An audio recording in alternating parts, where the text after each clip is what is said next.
Olá pessoal, estamos aqui de novo na Confra em Barão Geraldo. Eu estou com Daniel Simões, que é mestre cervejeiro da Confra, que vai contar umas coisas pra gente, tipo assim. Daniel, eu sei que tem mitos sobre cerveja, mas não sabia que você era assim quase um expert no assunto, que é um colecionador de mitos e algumas meias verdades. O que tem de engraçado ou interessante sobre cerveja? Pois é, César, essa é uma questão muito curiosa, porque a hora que a gente começa a se envolver com o meio da cerveja, a gente também já vem com os mitos de casa, né? Então, de repente, a gente começa a descobrir que vários desses mitos são bastante equivocados, né? Eles foram correndo aí no boca a boca das pessoas e viraram quase que uma regra e muitas vezes não correspondem à realidade, né? E aí, então, acaba criando até uma situação irônica, né? Até divertida de vez em quando. Eu acho que assim, de todos os mitos que eu já escutei, o mais comum, o mais frequente, ele não é um mito completo, ele é um mito parcial, é o mito da água cervejeira. Eu acho que de 9 cada 10 dos iniciantes na cerveja diz: não é verdade que o que define a qualidade da cerveja é a água? Essa pergunta eu ouço todo mundo fazer. Não, não é verdade. Parcialmente verdade, eu diria. Tá? Primeira coisa, a cerveja é feita de 4 ingredientes, a água é um deles. Se os outros 3 não forem de qualidade, não adianta, pode ser até água benta, que não vai dar bom resultado. Segundo, a água hoje pode ser tratada, pode ser dessalinizada, pode ser ressalinizada, de forma que você produz um perfil de água conforme o balanço químico que você queira. Porque cada elemento químico dá um certo comportamento mesmo na cerveja, né? Por exemplo, o magnésio realça o amargor da cerveja, cálcio realça o sabor de malte. Né? Então, na verdade, existem águas mais adequadas para um ou para outro estilo de cerveja. Nunca existe uma água universal. Certo. É claro que uma água de boa qualidade seria o ideal, né? Uma água potável, no mínimo, né? Mas, na verdade, essa questão da água teve muito ligada à origem da cerveja. Porque quando você pega uma Pilsen, ela era originária de uma região na Boêmia, lá na República Tcheca, onde a água era muito rica em cálcio. Então, se você quer reproduzir uma cerveja idêntica da Boêmia, você tem que ter uma água ideal. Mas não quer dizer que se ela for feita com outra água, ela não vai ser boa, ela só não vai ser igual à original. Então, acho que esse é o primeiro mito, né? Quer dizer, em tese, qualquer tipo de água poderia... E aquela história da barriga? Da barriga. Todo mundo fala que cerveja é da barriga. Eu sou muito não quero ter uma. Perfeitamente. Esse é um assunto que preocupa muito o cervejeiro. Cerveja da barriga? Olha, cerveja da barriga como qualquer outro alimento. Não é porque ela tem gás que ela vai te dar mais barriga ou menos barriga. Se você tomar um copo de cerveja, provavelmente não vai te dar barriga. Se você consumir cerveja em quantidades homéricas, né, certamente ela vai te dar barriga.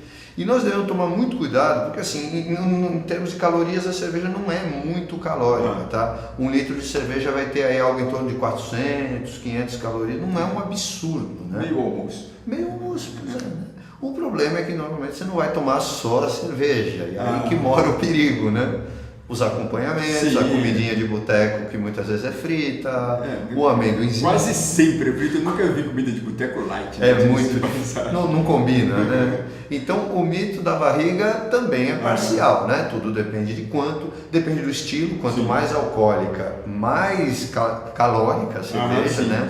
1 grama de álcool tem quase a mesma quantidade de calorias que 1 grama de gordura. Uma gordura tem 9, o álcool 8. Então, praticamente a mesma coisa. Uma cervejinha leve, bem menos, né? Então, com certeza. Então já está desmistificado. Exatamente. A barriga. Pois é, esse é um outro mito. Mas tem mais coisa nessa história aí? Tem muitas outras coisas, né? Manda outro. Um mito interessante, chopp e cerveja. As pessoas muitas vezes acham que são 2 produtos completamente diferentes. E não são? Não são. Curiosamente, na maioria dos países, chopp e cerveja são a mesmíssima coisa. Só muda que uma é engarrafada e a outra não. Mais ou menos, muito pouco. Na verdade, a diferença é que uma é pasteurizada, outra não é pasteurizada.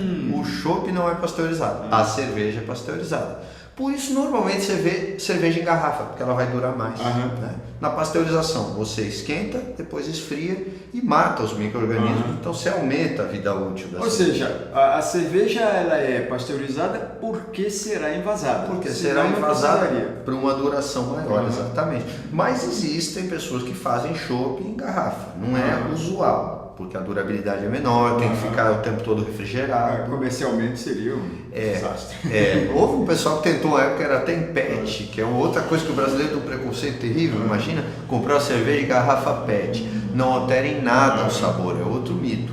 Lata, garrafa, PET, em tese não era para ter nenhuma diferença. Embora sempre vai ter aquele cara que diga que a Coca-Cola de latinha não é igual a Coca-Cola de garrafa, né? Para cerveja, então, vale a mesma coisa. Então, moral da história, chopp não é pasteurizado, por isso ele tem que ser fresco, né? Então, por isso você vai tomar um choppinho, normalmente ele é mais leve, ele é uma bebida nova, ele é uma bebida que está ali há pouco tempo. Agora, uma cerveja, ela é feita para durar mais. Apurou. Exatamente, apurou. Mas não morreu por aí? Não morreu por aí, vai longe, e os mitos não acabam tão cedo. Mas tem outro mito, tipo assim, esse eu sei, que a cerveja foi inventada na Alemanha. Pois é, né? Isso é uma coisa polêmica, né? Até tirar essa paternidade dos alemães pode dar briga. Mas a cerveja foi inventada provavelmente em vários lugares ao mesmo tempo. E ao que consta na história, ela acompanhou o desenvolvimento de civilizações antiquíssimas, anteriores inclusive ao povoamento europeu de fato, né? A única coisa que poderia se dizer assim, que é verdadeira, é que ela foi acidental. Isso ninguém tem dúvida, né? No desejo de guardar grãos que em algum dia se molharam e por aí isso virou a cerveja, né? E o bem-estar associado à conservação fez aquele alimento ser muito desejado. Mas a origem mais provável, Egito e a antiga Mesopotâmia, né? Os sumérios que viviam totalmente longe da Alemanha, nada a ver com os germânicos. Bastante distante. Mas não resta dúvida que eles aprimoraram, né? Com certeza. E eu diria mais do que isso, né? Eles são os pais daquela lei que a gente já discutiu, a lei de pureza alemã, que nos ensinou a ter um referencial do que é a cerveja, né? Eu sento num bar, eu quero uma cerveja. Se vier lá um fermentado de uva, um vinho, não é o que eu pedi, não é o que eu espero. Né? Então quem nos deu o padrão foram os alemães. E se não tiver regra, como é que a gente vai quebrar as regras? Tem outra coisa que eu ouvi dizer também, eu não tenho a menor noção do que é, então você vai desmistificar e vai esclarecer. Certo. Malte a grão. Pois é, muitas pessoas confundem o malte com o grão, né? Não existe um grão chamado malte. Na verdade, o malte é um estágio em que se encontram vários tipos de grão. Para fazer uma cerveja, o grão precisa começar a germinar e essa germinação tem que ser interrompida, porque isso vai formar uma série de enzimas que depois você vai trabalhar na fabricação para que elas quebrem o açúcar do grão. Sim. Então podemos assim resumir de forma simples a malteação, o processo de fabricação do malte, como uma germinação interrompida. Isso pode ser feito com vários tipos de grão. Então, em tese, existe malte de trigo, malte de milho, malte de centeio, malte de cevada, malte de aveia, né, que era perigosíssimo na antiguidade porque ele gera cianeto. Então, se ele não for muito bem feito, ele é letal, né? Então, na verdade, o malte não é o grão, mas sim um estágio em que se encontram vários tipos de grão. Putz, cara, eu sei que tem muito mais mito, mas a gente vai ter que deixar para um outro programa. Será um prazer. Galera, tá aí alguns mitos, algumas novidades, algumas curiosidades sobre cerveja. Semana que vem tem mais. Confra, Daniel, todo mundo aí. Obrigado, Daniel. Tchau, gente.